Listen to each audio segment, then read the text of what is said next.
मुश्तरका निज़ाम ज़िंदगी बहुत अच्छा था जब एक दूसरे के हुकूक का पता था। अब हुकूक का नहीं पता, लिहाजा इधर से आग, इधर से आग, इधर से आग, इधर से आग। मैं सरदर्द का मरीज हूं, थोड़ी थकावट शुरू हो जाती है, फाका शुरू हो जाता है, तो मैं रोजे रखने के लिए मरी चला जाता हूँ कि भाई चलो कुछ ठंडक, रोजे का लंबा होना और ठंडक शायद उसको कुछ वो बैलेंस कर देता है। तो मैं कुछ 3-4 रोजे फिर भी छूट जाते हैं लेकिन अक्सर पूरे हो जाते हैं। तो भुरबन में वहाँ एक जगह मैं ठहरता हूँ, तो असर के बाद मैं थोड़ा बयान करता हूँ मुआशरत पर।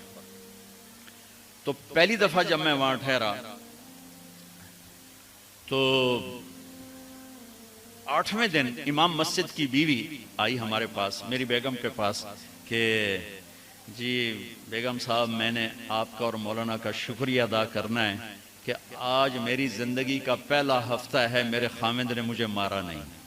पहला हफ्ता इमाम मस्जिद, इमाम मुसल्ले पे खड़े होने वाले, कहा पहला जिंदगी का हफ्ता है मेरे खामिद ने मुझे मारा नहीं, वरना मेरी हर दूसरे दिन पिटाई होती थी। और 10वें दिन इमाम साहब खुद आ गए, कहा मौलाना साहब हमें पता ही नहीं था जिंदगी कैसे गुजार, हमारे जो माहौल में था हम वही कर रहे थे। कहा मेरे बहनों ने मेरी बहन की एक दफा टांग तोड़ी, एक दफा बाजू तोड़ा, और आलिम दीन है, आलिम दीन है, हमें किसी ने यह बताया नहीं था। हमने जिंदगी में पहली दफा ये बातें आपके मुंह से सुनी कि जिंदगी कैसे गुजारता। तो फरहान की जिंदगी फतवे से नहीं चलेगी कि मैं मुफ्ती नईम का बैठा हूं, ये तो हुस्न अखलाक से चलेगी, मीठे बोल से चलेगी। मेरे नबी हजरत आयशा को लुकमे बना के खिलाते थे, कोई इजहार इश्क था, अल्लाह की कसम इजहार तालीम था, तालीम थी। सिखाया कि जिंदगी गुजारनी कैसे।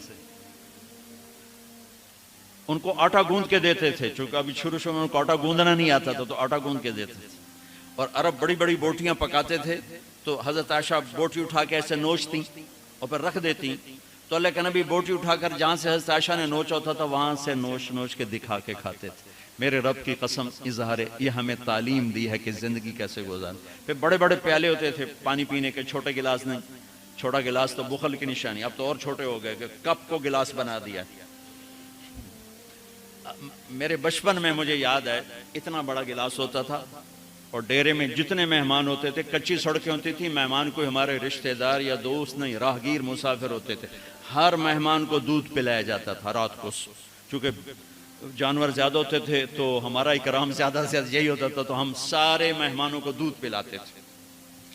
तो एक मेहमान आया हमारे दादे का जमाने का, चाचा लाल, अब गिलास छोटे हो चुके हैं, तो वो जब नौकर ने दूध पेश करने के लिए ना आगे बढ़ा तो उसने गिलास देकर कहने लगा, पुत्र मैं नहीं पींदा। समझ रहे हो, पंजाबी समझ रहे हो ना, पुत्र मैं नहीं पींदा। उसने कहा चाचा क्यों नहीं पीना है? आखिर दो तू वध पीवा ते बेगैरत बना ते दो नाल मेरा गुजारा को नहीं, ले जा।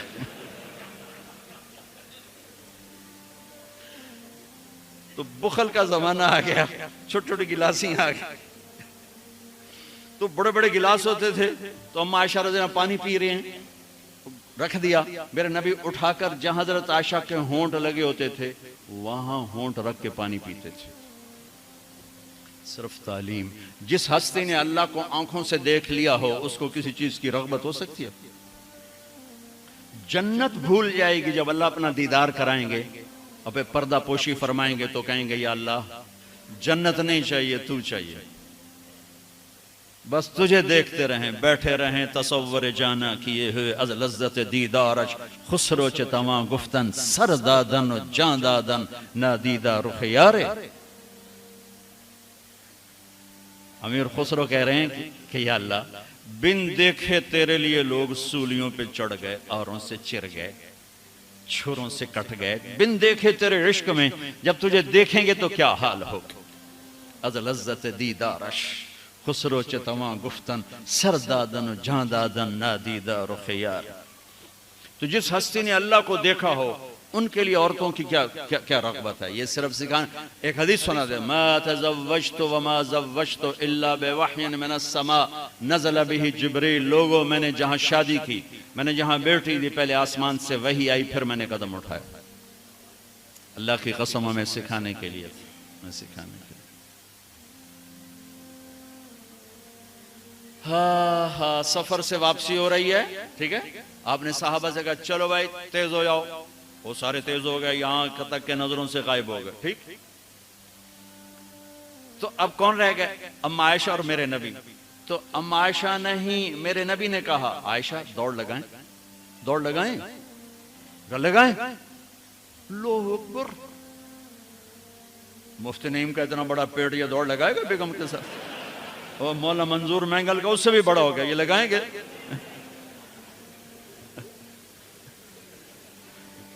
तो आयशा दौड़ लगाएं, कहा जी लगाएं।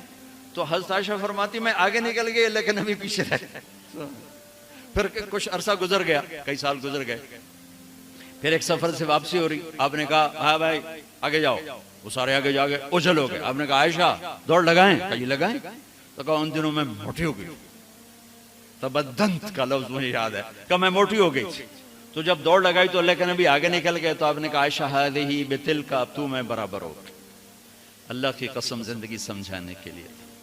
जिहाद का सफर, सारा सहाबा का काफिला है, जंग का जमाना है, दुश्मन चारों तरफ है, और हम अम्मा आयशा रजी अल्लाह अन्हा ऊंट पे बैठी और हाथ लगाया तो हार गायब। फरमाए मेरा तो हार कोई नहीं, मैं तो नहीं जाऊंगी, मेरा हार ढूंढो। तो मेरे नबी ने नहीं फरमाया चल बैठ, इतने लोगों को तू परेशान कर दिया, तुझे पता नहीं मैंने सबक पढ़ाना, तो मेरे पीछे पड़ गई। तलबा मेरा इंतजार कर रहे हैं। आपने कहा भाई आयशा का हार ढूंढो, सब ढूंढने में लग गए। शाम हो गई, सूरज छुप गया और हार नहीं मिला, और उसके बाद तलाश बंद हो गई, अंधेरे में कहां मिलेगा। अब क्या हुआ, पानी रात को इशा में खत्म हो गया, फजर की नमाज का वक्त दाखिल होने वाला हो गया, और पानी कोई नहीं, तयम्मुम की आयात नहीं उतरी। लोगों ने अबू बकर को ताने देने शुरू किए, तेरी बेटी की वजह से अब नमाज का क्या बनेगा। अबू बकर गुस्से में आए अम्मा आयशा के खेमे में, तो अल्लाह के नबी गोद में सर रखे सो रहे थे। अब आप तो बाप थे, तो आकर अब बोल तो सकते नहीं, और चेहरे से दूरी तेरी वजह से ही हो, और यहां पसली में मारी उंगली, जोर से उंगली मारी। तो कहते मैं ऐसे सख्त हो गई ताकि मेरा बदन हरकत ना करे कि कहीं अल्लाह के नबी उठ ना जाए। तो चेहरे से गुस्से का इजहार करके, और मेरे वालिद मरहूम जो थे ना, वो गालियां बहुत निकालते थे, और उनकी बख्शिश को पंजाब के जिम्मेदार किया था। जब मैं तबलीग में लग गया तो अब वो आदत मुझसे शर्माते थे, तो जब मैं होता था ना तो नौकर को बुलाकर उसको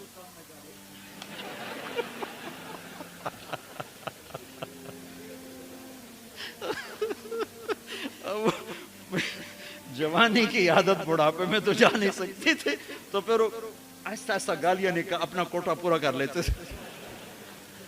तो अबू बकर सिद्दीक रज़ियल्लाहु अन्हु मैं के कहीं भाई अल्लाह का नबी उठ करते रहो, उंगली मारते रहे। तो अल्लाह ने आयात तयम्मुम उतार, इस मौके पर तयम्मुम की आयात पहली दफा 8000 साल में ये होने लगा है। भला मिट्टी से आदमी साफ होता है और गंदा हो जाता है? अल्लाह कहा नहीं, फतयम्मम, चलो तयम्मुम करो। अब सारे सहाबा में खुशी की लहर, और साद बिन उबादा कहने लगे आले अबू बकर, ये पहली तो नेमत नहीं है जो तुम्हारे घराने के तुफैल हमें मिली है, इससे पहले भी बड़ी नेमतें तुम्हारे घर की तुफैल हमें मिली हैं। अल्लाह ने तयम्मुम की आयत उतार। मेरे नबी ने काफिले को नहीं चलाया, यहां तक कि हजरत आयशा ने कहा अच्छा या रसूलल्लाह अब चलें, हार को छोड़ें। फिर मेरे नबी चले, और जब ऊंटनी को उठाया तो हार उसके नीचे पड़ा हुआ था, वो सारा बाहर ढूंढते रहे, हार नीचे चला गया था गिर कर। ये मेरे नबी की जिंदगी है, ये मैंगल साहब से कहता हूं पढ़ाएं, मुफ्ती नईम से कहता हूं ये जिंदगी पढ़ाएं, इनकी बीवियां इनको दुआएं दें, इनके माँ बाप इनको दुआ दें, इनकी औलाद इनको दुआ दे। वो बाप नहीं है जिसको देख के बच्चे डर जाएं, वो थानेदार है, थानेदार बैठो है। वो उस्ताद नहीं जिसको देख के शागिर्द डर जाए, वो थानेदार है। वो खामिद नहीं है जिसको देख के बीवी सहम जाए वो थानेदार है। खामिद वो है जिसको देख के बीवी खुश हो। बाप वो है जिसको देख के औलाद खुश हो। उस्ताद वो है जिसको देख के शागिर्द खुश हो। अपने मसनूई रोब जमाना कि उस्ताद की हैबत होनी चाहिए। अरे हैबत, मोहब्बत होनी चाहिए। मोहब्बत से इल्म मुंतकिल होता है, हैबत से नहीं होता। मोहब्बत से जाकर फ्रीक्वेंसी मिलती है, कॉल मिलती है और भाई जज्बात मुंतकिल होते हैं। तुम हैबत बिठाने के चक्कर में